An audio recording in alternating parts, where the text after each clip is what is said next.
SJC-12637, Commonwealth v. Suzanne Hardy.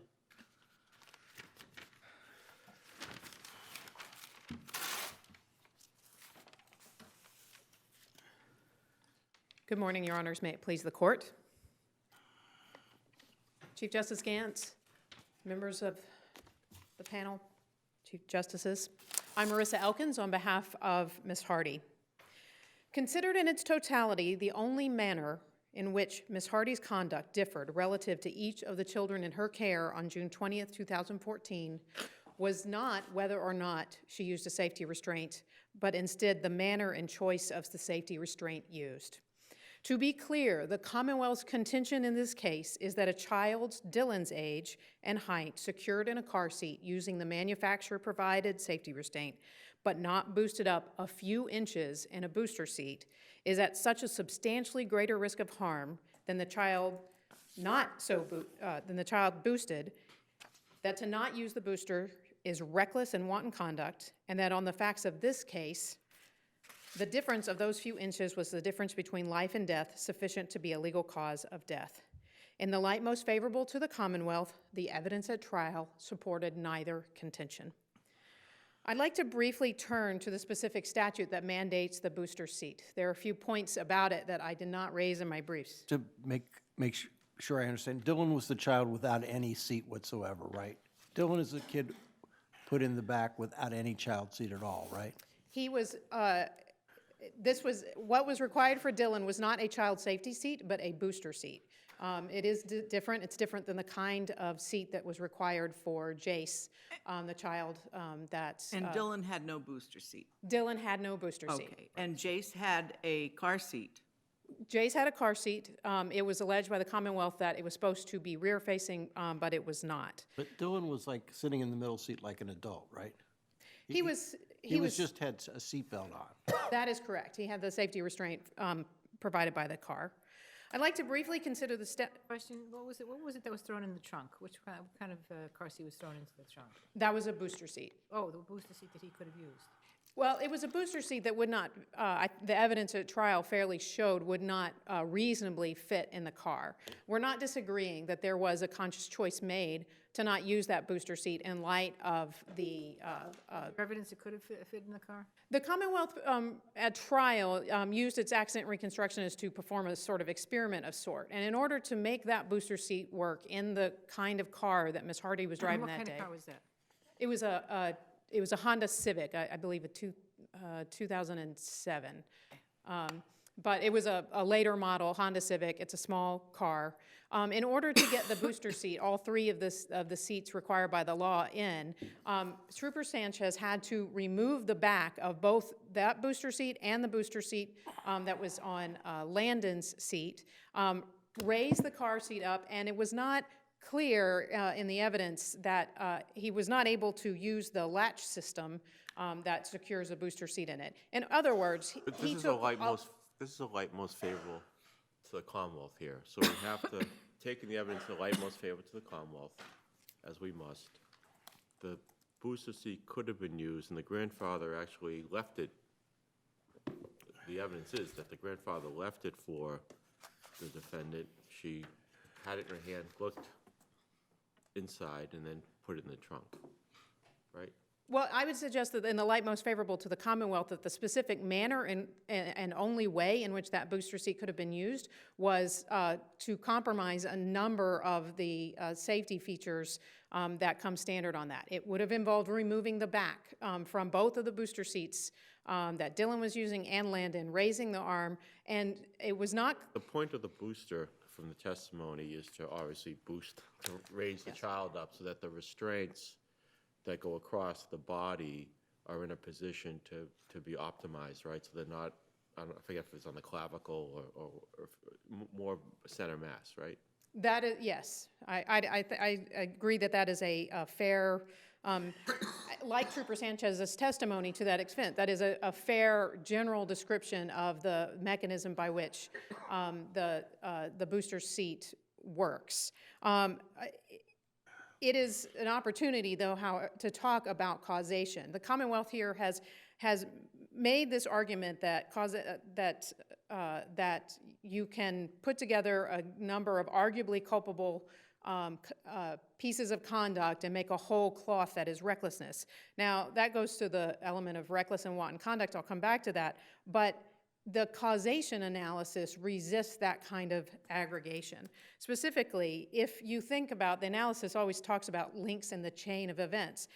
In this case, even if arguably negligent acts could contribute to create that whole cloth, you have to look at each link in the chain, and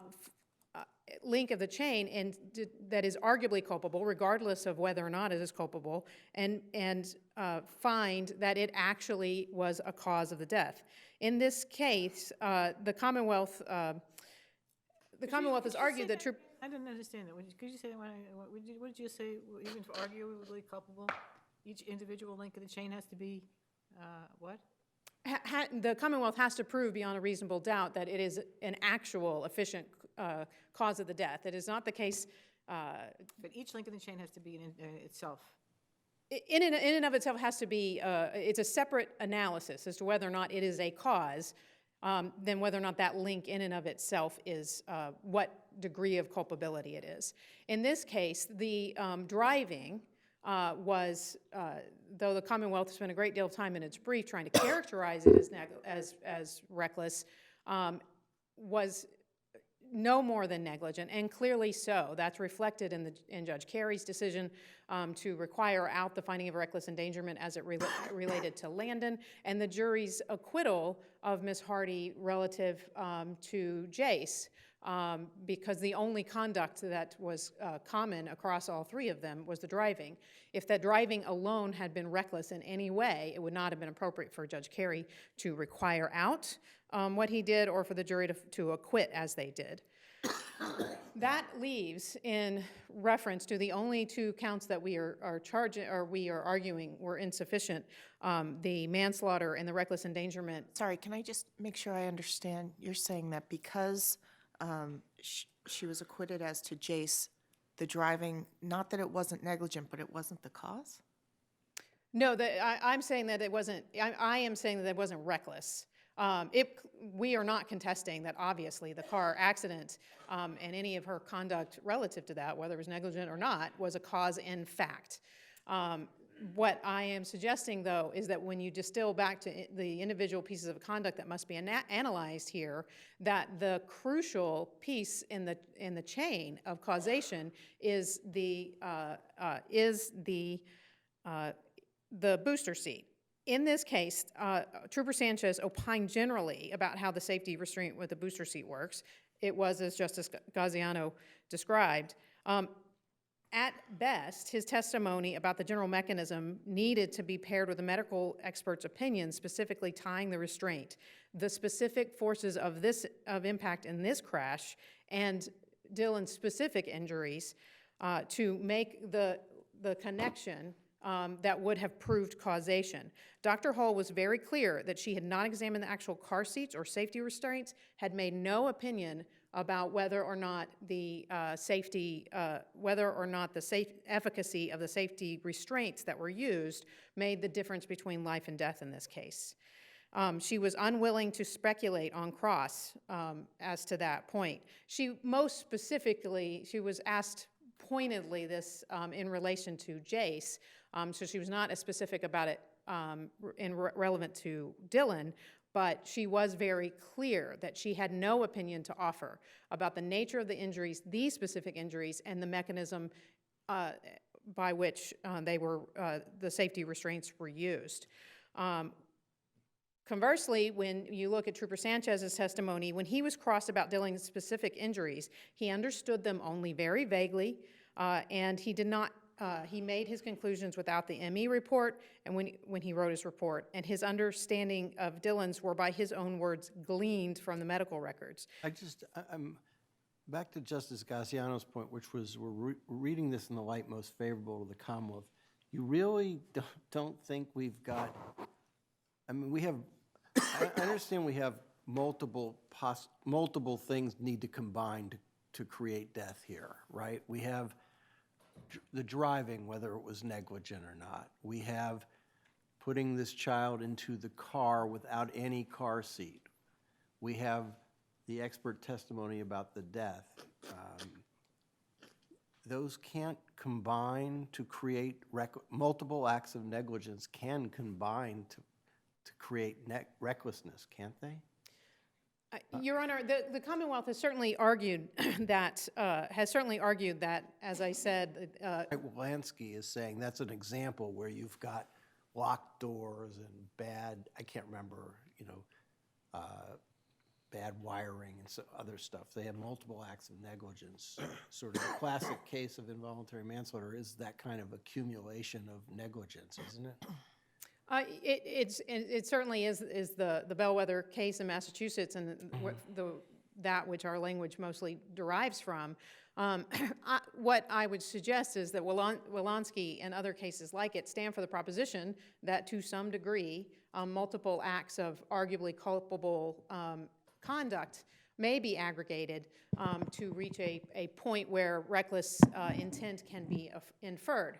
I would say in each of those cases, and the Commonwealth struggled to come up with any examples factually similar to this, there you can point to individual acts of conduct within those described generally and find things that on their own could only fairly be characterized as reckless. So in Wilansky, the suggestion that the doors, the exit doors, which only purpose was to allow people out in the, in the context of a fire in that event, were purposely blocked. But let's just assume that. Thank you. Does it matter here? Because even if we look at the totality, which I think we do, of circumstances presented, we still have driving conduct in her failure to restrain properly. But we could look at driving conduct to be just ordinary negligence, couldn't we? So, Absolutely, Your Honor, and I would... So it really does boil down to the restraint issue. It really does, it really does boil down to the restraint issue. And when you look at that, both in terms of causation on its own, as I said, the standard, really has to be here that the Commonwealth has to prove beyond a reasonable doubt that the difference between life and death, in this case, was literally raising the child up in the exact same safety restraint that was used a few inches. I think the Commonwealth offered no evidence on that point. I think Justice Castellanos is making a different point, which is just the risks of each one of these things doesn't combine to a high enough. I mean, we've got, obviously, if you're driving negligently, it increases the risk of an accident. If you're driving with your child in a car seat, if there is an accident, it's more likely that child's going to be hurt. But it's that cumulative risk, right? Isn't that your best argument? I have trouble with your argument about that the seat itself wasn't risky enough. I mean, a 4-year-old in a car without any kind of seat is, that seems really, it's just the risk of harm resulting from that. It seems to be something I can't calculate. Well, and I think that's fair that it's difficult on these facts to calculate. And there is certainly a case where somebody using a safety restraint, using something meant to increase the safety of a situation and using it as intended, might use it so benignantly, that's not a word, using it so improperly and so objectively unreasonable that it might be as good as doing nothing, which I might suggest could be close to the case that would be required. This case isn't close to that. Yes, he was 4 years older, or three and a half to 4 years younger than the statute requires.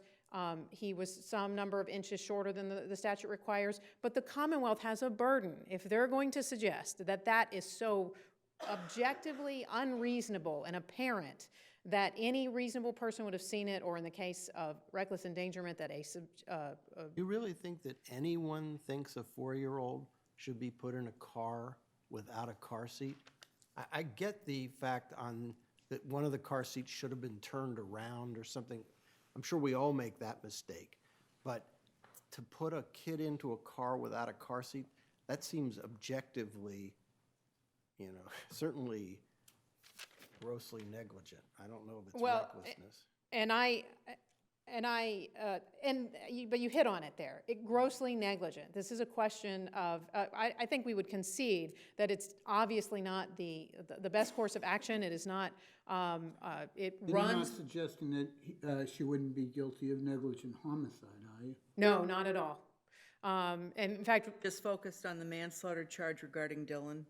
the manslaughter and the reckless endangerment charge, which reflects the reckless culpability for reckless endangerment is, there's no meaningful distinction, and it's just the matter of the subjective versus the You're arguing, objective. just to be clear, you're arguing on the involuntary manslaughter, if it is wanton or reckless to not use the booster seat, even if it was gonna take a lot of time to reconfigure and let it go into the trunk and this 4-year-old ends up dying, and if that's wanton or reckless conduct, your position is that even in the light most favorable to the Commonwealth, and testimony about the importance and the reason you need the car seat, that there wouldn't be enough causation. That's correct, Your Honor. And I would just reiterate again, if that alone is reckless, not using that booster seat, then it has literally been written into the statute that it is fine every day for children in this Commonwealth to get on buses without safety seats that are required by this statute and take their chances. Well, let me ask you about the safety regulation part of the case. Are you suggesting that they shouldn't have any evidentiary weight? I think on the question of negligence, they clearly can and do. I don't think on the question of recklessness that there's much to be gleaned from. How is the jury to determine safety standards if we don't allow in some type of regulatory scheme?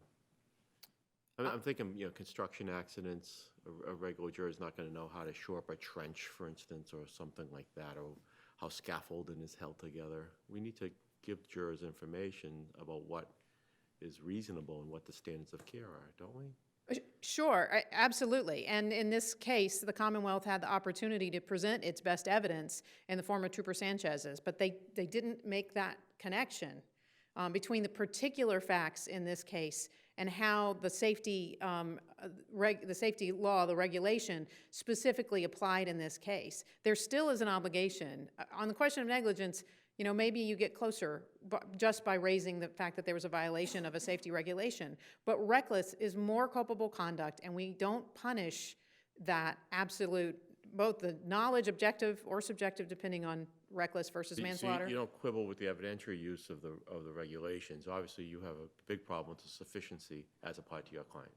That's right. And in this case, the only evidence, I think, related to the regulation is that there is a statute requiring the booster seat. The many statutes cited by the Commonwealth in its brief were not raised or presented to the jury at all. That's not at all clear what that long list of statutes, how that bears on the individual facts of this case. Are there any other questions? Great, Thank you, Your Honor. Mr. O'Sullivan? Good morning, Mr. Chief Justice, and may it please the court, Shane O'Sullivan for the Commonwealth. The evidence of recklessness the Commonwealth presented in Ms. Hardy's trial consisted not only in her decision to drive at highway speeds on a state highway. That clearly is not regular. That clearly is not reckless, right? Driving at highway speed on a highway? Not in and of itself, Your Honor. However, with the knowledge that the children were in the back seat, with the knowledge that the children were not secured properly, certainly in respect to Dylan. So can I probe you on that? And I'm not trying to be difficult, but I'm just trying to understand how driving, the standard is a high degree of likelihood, right? Wanton or reckless conduct is a conduct that involves a high degree of likelihood that substantial harm will result to another. So are you saying that whenever anyone drives on a highway with a kid improperly secured, that meets that definition? I think the manner in which the child was secured becomes extremely important. I could see an instance where a child was let's say, secured in a safety seat, and there was evidence that Jace, for instance, that his straps were at the highest possible position. They should have been much lower.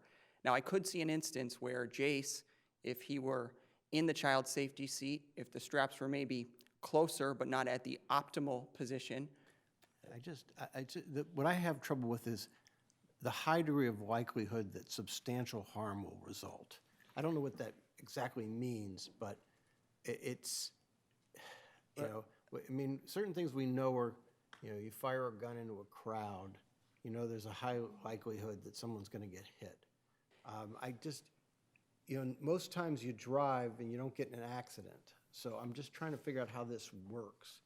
I get that it's grossly negligent, or at least negligent, to put a kid into a car without a seat. But I just don't know if it's a high degree of likelihood that substantial harm is going to result from that.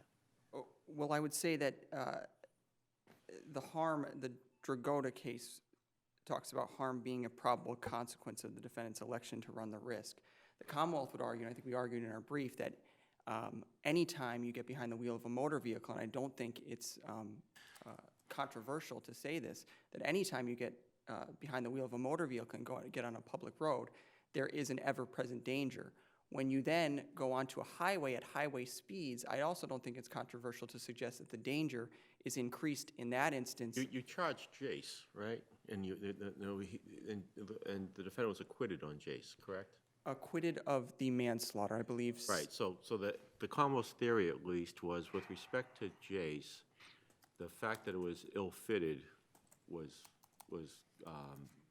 equal to involuntary manslaughter, right? Was reckless. Also, yes, and also contributed to death. And Trooper Sanchez, who was the expert who had extensive experience in installation and child safety seats, did testify that similarly to the booster seat, the straps on that seat did not help to control the strong points of the body and help the victim ride down the forces of the collision. So let me ask you, if a police officer stops somebody on the highway and discovers that there is a child who is not properly secured in a booster seat, has that person, by doing that, committed reckless endangerment of a child?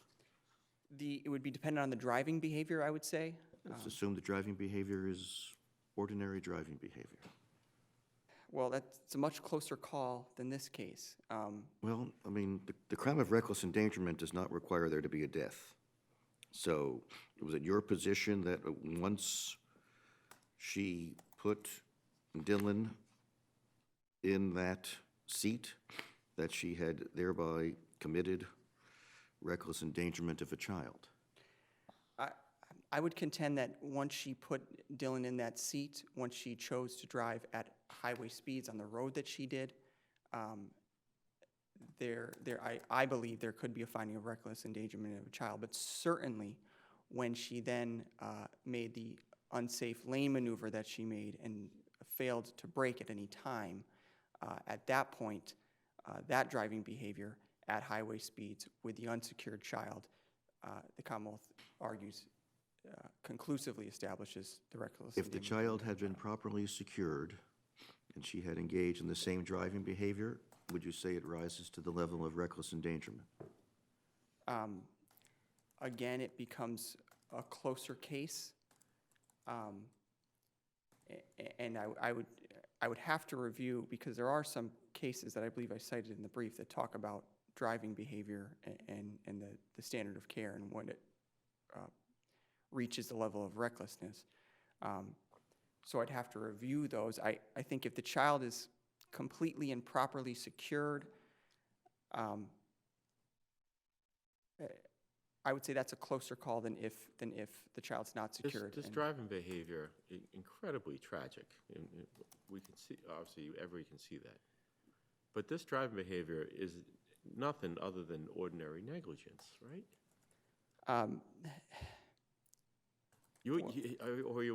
I guess the reverse. Would you charge manslaughter in every case where someone is inattentive? I don't think necessarily. Completely sober during the day, no No, evidence of a distraction that was brought before us.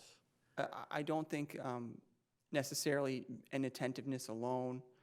There was some evidence that there could have been some excess speed. I don't think those things alone quite necessarily rise to the degree of And recklessness. she overcompensates, and that obviously leads to the tragedy where she hits off the guardrail and spins around. But this is something that happens all the time, unfortunately, where someone is involved in the ordinary label to this is negligence, right? I would agree that I don't believe that inattentiveness and a slight excess of speed alone would necessarily rise to recklessness. This defendant's, the evidence of this defendant's driving, however, I think was that there was a car stopped, that there was hazard lights.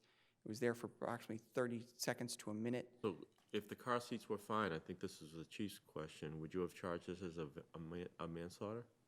I guess, Or is it legally sufficient to charge it as a manslaughter? I would say it's a very close question. And again, I think the inattentiveness in this case seemed extreme, that there was no braking attempted at any point. But I guess to answer your question, I would say the inattentiveness alone probably would not rise to the degree of recklessness.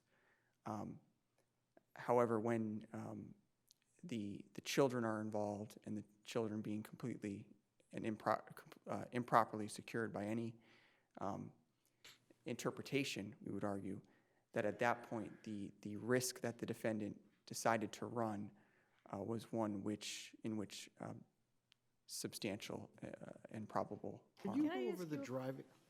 Go ahead, sorry. Sorry. Can I ask you this? Was there any evidence that, you said that driving at highway speeds, knowing that the children were improperly secured, did she know that all 3 children were improperly secured? Was there evidence of that? Well, under the subjective prong of reckless endangerment or manslaughter, are you talking about? Yeah. What evidence we presented on that? There was evidence that she had 2 of her own children, that she secured her own children in child safety seats. And they There- were properly secured? I believe there was evidence that her son Jace had been properly secured at the time of the accident. There was evidence that when Jace's booster seat was available to Dylan earlier in the day. You mean The other kid, yeah. the other kid? You've got Her Jace's. son Oh, I'm was sorry, Landon. I'm sorry, I meant Landon, I'm sorry. That when Landon's booster seat was available to the defendant earlier in the day, she had placed Dylan in that booster seat. And there was also evidence that the extra car seat was presented to her by her father, that she picked it up, opened the door, made, I don't know what I would suggest the jury could infer, made a determination whether it was worth her time or effort to install that seat, and then decided against it and placed it in the trunk. And I would also note on that same fact, because it's been brought up that the Commonwealth did a sort of reconstruction to see if they fit in. The expert did say it wasn't optimal to put all 3 seats in. Some safety features had to be sacrificed. However, the Commonwealth would also note to the court there was another option here, rather than take those 3 children to run this errand and to drive to Cape Cod. The defendant had the option, and we would suggest it was the most sensible option, that if the 3 seats couldn't be safely installed, the option existed to not take that trip. The defendant's father was there with another motor vehicle. A phone call could have been made, but to make the conscious decision to place a child or improperly secured into the back of that motor vehicle and make that trip was the conscious decision that Does the resulted in back recklessness. detach from the booster part of the seat? I believe there was evidence that the booster seats could have the high backs removed and attached, Okay, yes. and that's what allows it to it requires less space if the back is taken off. Correct. I believe when the high backs were removed, which again do provide some, Backs have to be removed. right, the high backs have to be removed to have installed all 3 seats together. Can you walk me through, in the light most favorable of the Commonwealth, the negligence or recklessness in the driving? Because my own understanding of it is, it's a 4-lane road, right? She's going eastbound, and there's a truck parked trying to make a left-hand turn into something, and she, instead of slowing down and stopping, veers around it to the right, hits a guardrail, and then shoots herself back over, right? So Correct. what is, obviously she doesn't stop, but she's going the speed limit, right?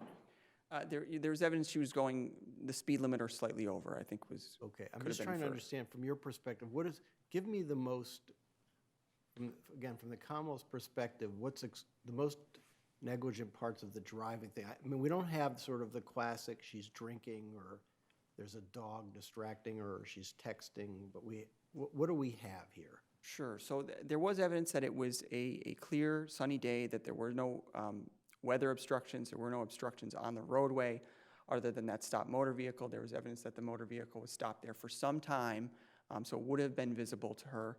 There was evidence that the curvature in the road, which preceded that area of the roadway, did not provide a meaningful visible obstruction. There was evidence that she was traveling in the left-hand lane. The jury could have inferred she was traveling at slightly over the speed that was proper or that was posted. There was evidence that the brakes were never applied in maneuvering around that car, and the maneuver did not come around that truck until the last possible moment, which the Commonwealth argued, and I would suggest inferred, that she had been inattentive to the roadway in front of her. The Campbell case, which is a motor vehicle negligence case cited in the Commonwealth's brief, states, quote, inattentive and therefore negligent was their finding. So I believe that inattentiveness could arise to at least negligence alone. So we're able to draw a reasonable inference that she didn't have her eyes on the road? Is that what you're suggesting? I'm just trying to get a sense of what Yes, we're- I think inattentive to the roadway, we would say, was not looking at the road in front of her. The combined factors of the speed, the inattentiveness to what was in front of her, the failure to apply the brakes and to make a maneuver at the last possible moment, and the fact that there were no other obstructions which appeared to the defendant that would have impacted were the most persuasive evidence that the driving behavior was improper, potentially negligent, and combined with the other evidence was reckless. And what consequence, if any, do we give to the fact that the maximum fine for a violation of this is $25? For the failure to secure the child? Failure to properly restrain a child with seatbelt in violation of Chapter 90, Section 7AA. I can't say, Your Honor, what the legislature's intent was in setting that fine. And I don't know that necessarily that correlates with the statute's importance. The Commonwealth has cited numerous statutes in its brief to evidence that the legislature does have has shown that care and protection of children is a paramount concern in this Commonwealth. It's a concern that the Commonwealth shares. Is that the same penalty for not having a car seat altogether, or is that just the penalty for sort of putting a car seat in improperly? Are they both the same penalty? I believe it's the same statute, yes. What do you say about the causation issue on the involuntary manslaughter? Well, Your Honor, I would say that, again, we point to the defendant clearly caused this accident. The catastrophic accident was, in all manner of the evidence, caused by the defendant. No doubt. I think the argument is that there was no evidence that Dylan would have lived if he'd been in the booster chair. Sure. I would point, Your Honor, to Officer Sanchez's testimony, who is the expert, and it's on the pages 77 to 78 of where he testified, and I'm paraphrasing because it was a longer answer, but he said, even though the seatbelt may tighten, talking about it tightening when in the context of an accident, that is going to cause injury. It's not where they need to be, which is across the strong point of the hip and clavicle. These strong points of the body in contact with those points of the seatbelt help a person ride down the forces of a collision. It's the rapid change in velocity that causes the injury. And by riding down the crash with the strong points of the body and the seatbelt absorbing the energy, it allows your body to slow down and ride down the collision forces and make it survivable. The medical examiner also testified that the injuries to Dylan consisted of abrasions and contusions from the left aspect of his neck down to his right lower chest, and then from his left shoulder down to his right hip, that they were consistent with a seatbelt injury. Did the trooper opine that it would have been survivable he said it would have he talked about the efficacy of this and why you have it, but did he give that opinion? Well, he said that being properly secured would make the crash more likely to be survivable, I believe was his testimony. That when one is properly secured, it makes it survivable, was his testimony. And then Dr. Hall doesn't opine about that at all. She talks about the horrific injuries. She did not opine that the lack of or the improper restraint was the Talks about sole the cause. blunt force trauma in the AOD, I think it was, right? But Correct. But taking these two experts' testimony together, it's the Commonwealth's contention that the jury could infer, based on the injuries, based on the locations of the abrasions, and based on Officer Sanchez's testimony as to where that belt should have been, they could have inferred that the lack of improper restraint precipitated the death of the two. Could they also infer something from the fact that the child who was properly secured survived? Well, that was deemed an improper argument by the trial judge. The Commonwealth doesn't contest the trial judge's finding there. I would note that that answer was elicited by defense counsel, and to whatever extent the answer still stood, I do believe they could consider that there was one child that was properly secured, similarly situated. You know, if obviously that argument was stricken in the closing, and we don't contest that, but if you were looking at that new, the Commonwealth does believe that could factor in. Well, they were not similarly situated. Dylan was in the middle, when I think Landon was behind the driver. They were in different, yes, they were in different. Both in, one in a booster seat, one not, but in different locations in the car. Different locations. Well, wasn't Landon particularly larger than Dylan? What's the size? I remember Dylan's height and weight was 44 inches and 57 pounds. What about Landon? I can't recall, Your Honor. I know they were of similar age. But Dylan's bigger. That's what I Dylan said. was Dylan bigger. was bigger, but I was just how much bigger he was. Dylan was bigger, and I can't remember. Yeah, we'll get that from the record. But they were of similar age. Right. Okay, thank you. Thank you, Your Honor. Thank you, panel.